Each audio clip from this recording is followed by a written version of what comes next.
Hello. Hi. If I were to list all of the awards that your books have collectively won, I think that would take up all of our time. I thought, oh, I'll just jot a note so I can do that in the introduction. I was like, no, this is just going to take too long. But you won accolades from places like The Guardian, Kirkus Reviews, Publishers Weekly, just so many. Your books have been on best of lists in so many different places and continue to do so. So it is such a pleasure to have you here. Thank you so much for joining us. It's absolutely my honor because I followed your work over on X or Twitter for years. And, you uplift and share books from all around the world, from, of so many themes and subjects. And you're really doing such important and crucial work. So it's a real honor to meet you and talk to you. Well, thank you. Maybe we could go ahead and get started and you can tell us about your journey into becoming an author, because I loved, you have a little bit about it on your website. It was kind of a funny story, but can you tell us how did you get into writing? So I would say I accidentally fell into it. I loved writing and reading at school, but I became a little bit laid back. So I was, I was the library assistant for years. I say on the website, you could say that's how I started my literary career. But I then got very, very laid back as a teenager and decided that I didn't want to study English at university because I'd have to write essays each week and read books, and God, that would be so hard. So I genuinely didn't think I'd ever write a book. I didn't think it was something that I could do. There's a curtain, isn't there, around publishing. It's very difficult to figure out how it's done. And I thought that you had to be sort of middle class and studying at Oxford or Cambridge or, one of the top universities. And then when my children joined school, I was helping as a parent helper in swimming. And one of the kids every week would put on he'd put on his socks before his pants and before anything, even his underwear. And I would say, don't do that because the floor's muddy. You're going to get, wet socks through everything. And I started calling him Soggy Socks, and he'd never listened. So it inspired a picture book. I wrote this picture book and my kids absolutely loved it. And I thought, wow, I really enjoyed that. Mm-hmm. So then I wrote another one and another one. And by the third one, I realized that this is what I wanted to do with the rest of my life. Mm-hmm. So I started looking into getting, published. A few months down the line, I realized how difficult it is. And somebody had said, it's easier to get published, with a novel than a picture book, because a picture book costs a lot more. It doesn't make as much money, etc. And I thought to myself, yeah, but how am I ever going to write a novel? I genuinely didn't think I could. And then just one day I was watching the news and it was about the Syrian refugee crisis. And I just pictured this boy, Sammy, who was going to have a doctor as a father, a teacher as a mother, and he was going to lose everything. And that was it. So I started writing it, and here I am. It's so interesting to me because I think most of us know you for your middle grade novels. I know you also have a picture book out, but you're more known for your middle grade. And the idea that you actually started writing picture books first, I think would probably surprise people. Yeah, I love picture books. Like even now, I write picture books. So I write such deeply involving, exhausting novels. They really drain me, the subjects, because I have to write them with such responsibility. And so as a break, I will write picture books and I just enjoy them. I've written really silly ones, which I remember my first agent was like, this is before Boy Everywhere got a book deal. She said, are you sure you want to go out with this as a debut? And I was like, what's wrong with it? It's funny, Right. So yeah, I've written all sorts of picture books as well. I've got 2 more coming out. So yeah, but yeah, novels. The novels are completely different, and the picture books are the other side of me, I guess. Well, so to talk about, because like you said, you have a number of books out, so I'm trying to kind of showcase a little bit about each of them, but we have to talk about Boy Everywhere, which was your debut and has won so many novels. Like you said, about a boy with a privileged life in Syria that loses it all when he becomes a refugee. And you've said that you really wanted to challenge people's idea of a refugee, because it's usually the other, someone very different than us.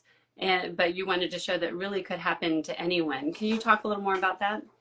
Yeah, so at the time when I started writing this novel, the Syrian refugee crisis had been going on for like 5 years already.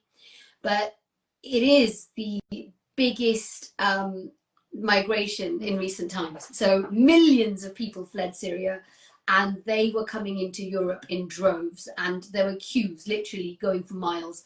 So all we ever saw on the news, on the TV or on newspapers, was about this refugee crisis in Europe, in England, and obviously it was extremely hateful. It was xenophobic. It basically, if you read the news or watched the news, you would just think that they're uneducated, that they're dirty, that they're needy, desperate. They're coming here to drain your resources and take everything from you, and they have nothing to contribute.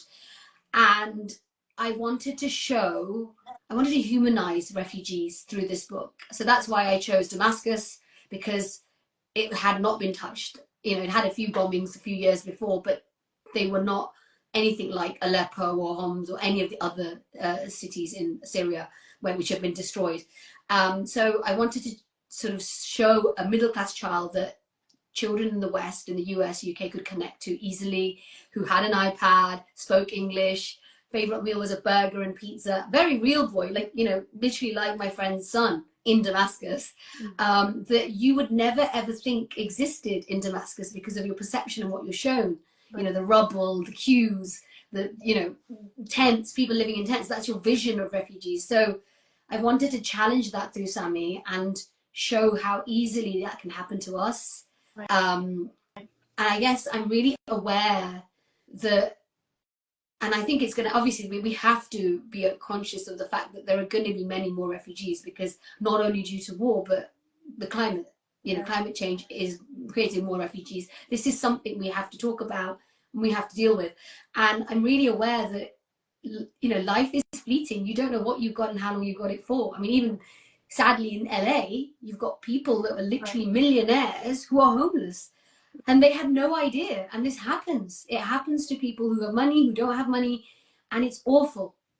So I kind of wanted to show people how you really need to look beyond that first picture or that first meeting and think about who that person is, what did they leave behind, what were their achievements, who are they as a human, before you decide to label them as a refugee and literally discard them to a different section of society. So that was the whole point of this book, to really make readers see how easily it can happen and see themselves through it. Like, well, how would I feel if this happened to me? And thank you. Yeah, definitely. And I love what you said, that when you write your books, you write them with a responsibility, like that you're always kind of having that eye towards the people that you're representing and what you're trying, the message you're getting across, not just in the story itself, but also that from what I read, you used the advance from the book to provide a grant for a refugee or migrant children's writer. You've also supported authors and publishers and campaigns for inclusive books in other ways, like being a patron of The Other Side of Hope, a literary magazine by and for immigrants and refugees. Why is this work so important? I think, again, like I said, I think it's because I'm so conscious of the fact that you've only got as much as you've got today. You don't know what's going to happen. People do actually obviously lose their jobs, can't pay their mortgages, lose their houses, and end up homeless. There are people with degrees on the street right now who've lived fulfilling lives with nothing. You just don't know what's ahead of you. And I think what annoyed me the most, especially with Western media and in the UK and the US, is this sense of superiority, where we are better than everyone else. And if you come here, you should be grateful. And I think it's sort of showing that these people are very much like you, and it's building connection. I really want to, through my work, build connection and show how similar we are. We've all got so many more similarities. And that at the base level, we've all got this desire to be safe and warm and at home with family and friends. And I guess I want to make sure that people see this again and again, because we're in such a dangerous moment right now. When you look at what's happening globally, and due to politicians, oligarchs, and sadly our social media, the people that own social media, we are really heading down a slippery slope to fascism again. And I think it's really important to keep building that connection so that more of us can hopefully speak up or push back with facts if we've read or seen a different viewpoint and a narrative. So that's what I try to do with all of these pieces of work. Yeah. I love that because I think it also shows the role that fiction can play. I mean, like you said, just globally, we're living in such a dangerous moment and we're all trying to find our way of helping. And I think fiction is so important because it builds empathy. Like you said, creating that connection, that emotional connection to people who on the surface might seem different than you. And now you have the sequel has come out, Kicked Out, which unfortunately it just came into my library, so I've started it, but I haven't had a chance to finish it. But like all the others, you know, you're dealing with these really serious topics, and yet the characters are so relatable, kind of like you were talking about before. You know, there's somebody that you could imagine going to school with, or you're friends with your kids. And so Kicked Out, it deals with issues of family, identity, rejection, you know, things I think all kids can relate to, but in the context of challenges facing young refugees and racism, bureaucracy, the threat of deportation. So, as you know, there's a lot of debate, especially here in the US, about book bans and whether kids can handle, even older kids can handle reading about such serious topics. And a lot of people think that this is too much for them and we shouldn't have this. What would you say to people like that? I mean, the thing is, they need to realize and recognize that children are aware of everything. They have access to everything. You know, they're getting the news through TikTok, Instagram. There are news channels that they actually watch in UK schools. I don't know if you do in the US, but they have children's news. Right. And they know exactly what's happening around the world. They might learn it in a sentence, they might not know in detail, but they are absorbing all the time. They are discussing things at school. You know, and I remember my daughter, she was 5 years old, and I, like any parent, I also want to protect my children, and I think they're not ready, obviously. But my daughter, she came home when she was 5 years old, and she told me about the Ariana Grande concert that was bombed in Manchester a few years ago. And I really obviously didn't want her to know that children had been bombed, but I thought, oh wow, you know, and we had to discuss it. And that's one of the things, the reason it's in the Fight Back is it's in Fight Back, you know, this concert bombing, because it affected children. There were children that were so traumatized in Wales, which is a part of England, Britain, yeah, and they couldn't go to school. They needed therapy. They were nowhere near the concert. They had just heard about it, and so the school had to deal with that. So there is only so much you can keep from children, and honestly, they know everything. So it's, for me, I think it's important to equip them. Equip them with knowledge, equip them with how to deal with things, and empower them. And that's why in all of my books, they show that absolutely awful things happen, but each character gets through those things, and they come together with community or friends, and there's a way. And I think it's showing young people that, look at this character, and from the feedback that I've got from young people, it's literally that they will say, well, you know, in Fight Back, oh, if Alia can do it, I can. Or I remember this young teen, he was a white boy, and he came to me really awkwardly in a signing, and he said to me, I just wanted to thank you. And I said, okay. And he said, because I know I'm not a refugee, but we had to move to Denmark, and I was really upset about moving, and I read Boy Everywhere, and it really helped me get through that move. Because he saw himself in Sammy. He's not a Syrian refugee, right, but it showed him that there's someone out there that's experiencing something like me. And again, in Fight Back, the amount of young people that have got up and said to me, like, I've spoken up, or I've told people how I'm feeling. You know, it's literally equipping young people how to deal with things. And, you know, most of the readers that read Fight Back are not Muslim hijabis, you know? But they see themselves in Alia, because there is not one kid. I mean, in every school, in every class, there will be at least a few children being bullied for their hair, their nose, their skin color, their shoes, whatever, you know. So I think it's about, for young people, I think books are so important, because they'll either see themselves in that book, or they'll see how it can feel to be that person. And ultimately, like you said, you're building empathy and hopefully a kinder society. So there is nothing to lose. Fear just creates fear, and division. And if you embrace things that are different, that you're scared of, you might learn something. And you, like I said, it's connection. It's literally connection. And all of my characters are, you could say, alien to the Western. They're very different. They're very different. If you are a you know, traditional middle class white person, you are not my characters. But they young people that read them connect to those books because they're humanized and the experiences are relatable. So distant, but in the way that they're dealt with, they become relatable. Like, for example, I've never been on a boat in the middle of the night at sea in a dinghy, but that scene that I wrote in Boy Everywhere, I felt it deeply because I would feel like that. I would feel like Sammy if I was there. And I'm sure other people might feel like that too. So it's just, yeah, it's connection. And honestly, it's, book bans are probably one of the most stupidest things. I think they're dumbing down our society. It is a way of dumbing us down. Right. The less you know, the more you fear, and I guess the more you resist and hide and disconnect from people. Right, the more easily maybe you're controlled, and you're controlled. That's it. Yeah.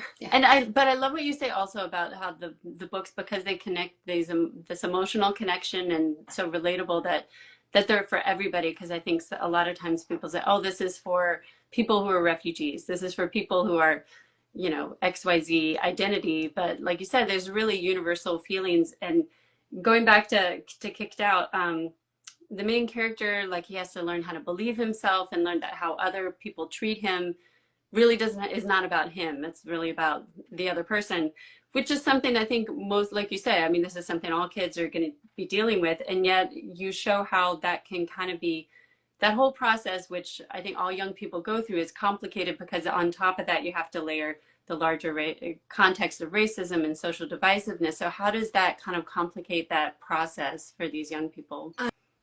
I mean, massively, because you're not just dealing with one thing, you know, you're dealing with multiple layered, I mean, I think one of the things that I say is that school is a microcosm of society, isn't it? It's literally, that is the first place you're going to encounter hate. It's the first place where you're going to encounter people that don't like you when you've done nothing because of the way you look, or you might feel rejected by a teacher first, you know, and you may question who you are. And I think the main thing with that book was to show young people that this boy who goes from being extremely happy, there's nothing wrong with his life. He's adjusted to his father not being around. He's happy with his friends. And even, you know, from Boy Everywhere, he's the one that's got the stable life. He's the one that gives stability to Sammy. But then everything is thrown apart just by seeing his father. And I think, and the fact that the way that they're treated by Mark's stepdad, you know, but what he does then is he pushes back, and he almost, I remember the scene where Sammy and well, how have I forgotten his name? Ali. Sammy and Ali laugh it off when Nathan says something about them being terrorists. And I remember my editor saying to me in the notes, this isn't funny.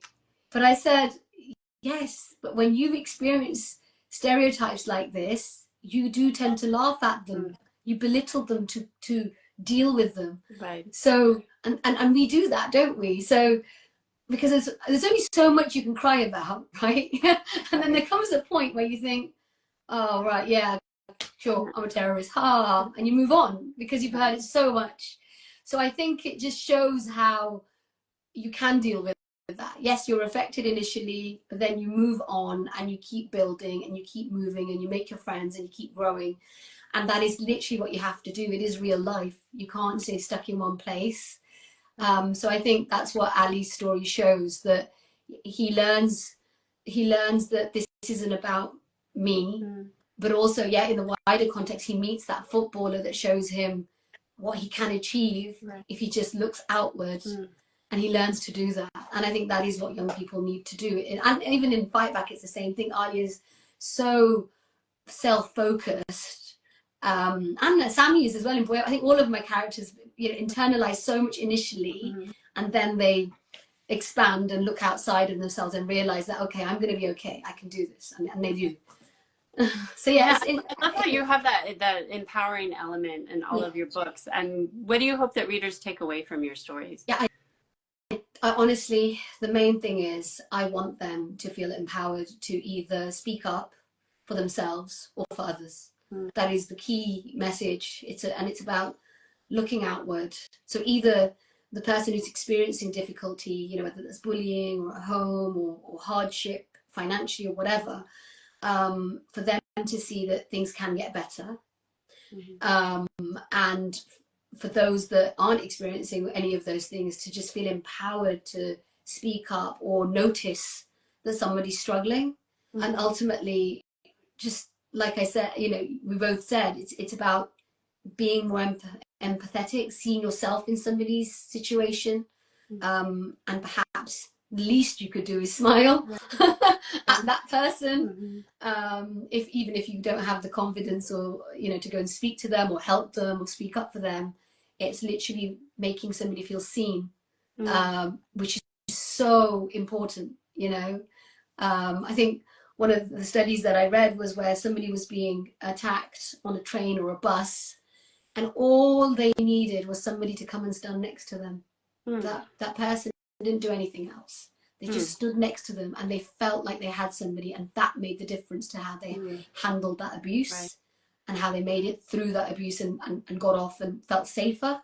So I think it's about showing people what friendship can do, and there's many ways to do it. Like even in Kicked Out, I think one of the things that people commented a lot on was the friendship within the boys.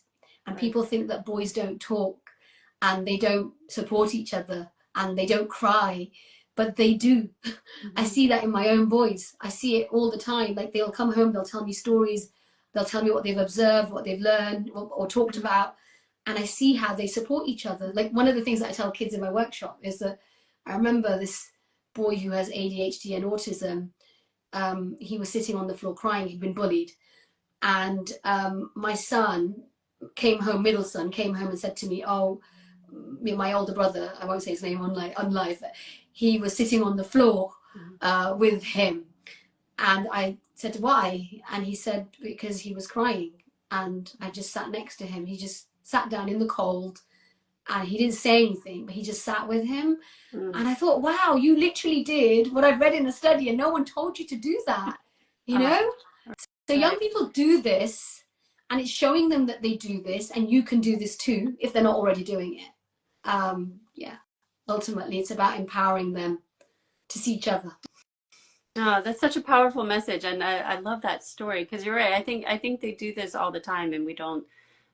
Maybe as adults we don't see it because we don't do it that much. You know, we don't do it, and we stereotype them, don't we? We stereotype young people, like we think they're, you know, moody teenagers that don't talk. They're always on social media. They don't observe anything. They don't know anything about the world. I guess that's why we have book bags. But they know everything and they see everything, and they're.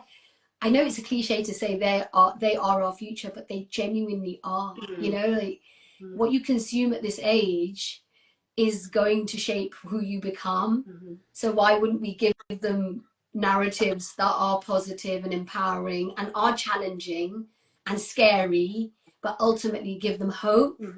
And I think we should do that. And I know publishers are always like risk averse. You know, oh God, the kids won't want to read this. But when you connect with schools and you talk to young people, you see the work there. So I think for people who are watching this that are writers, if you've got a story that you really believe in, and you've been told that it's never going to make it, and you believe in it, then keep going, because I did that with Boy Everywhere. And if I didn't, I would not be sitting here today as an author. So yeah. And I got a lovely comment. It's talking about kids saying they do it all the time. They are amazing. Yeah. So yes, this is Definitely. And I just want to, I'm sorry, I'm just looking at the time. I want to switch gears a little bit because I want to go back to something you talked about at the beginning, which is your picture books. Oh yeah. Because like I said, we know you for your middle grade, but you also have a sweet picture book that just came out about Eid. And I know you've talked about writing others. And so can you tell us a little bit about that and what that experience is like for you, you know, kind of like as a break from all this really kind of heavy material that you deal with? I love picture books because they're so short. And if you've ever written a novel, oh my goodness, like it takes months to edit a novel. It's so complex. Whereas a picture book, I know that I can read through it and edit it in an hour, go back another day, do it another hour. It's nothing backbreaking. If it gets rejected, I'm not going to cry. You know, if the edit is complex, I'm not going to cry. I do cry when it's my novels because it's so hard. So yeah, for me, they're a break. They're joyous. They're fun.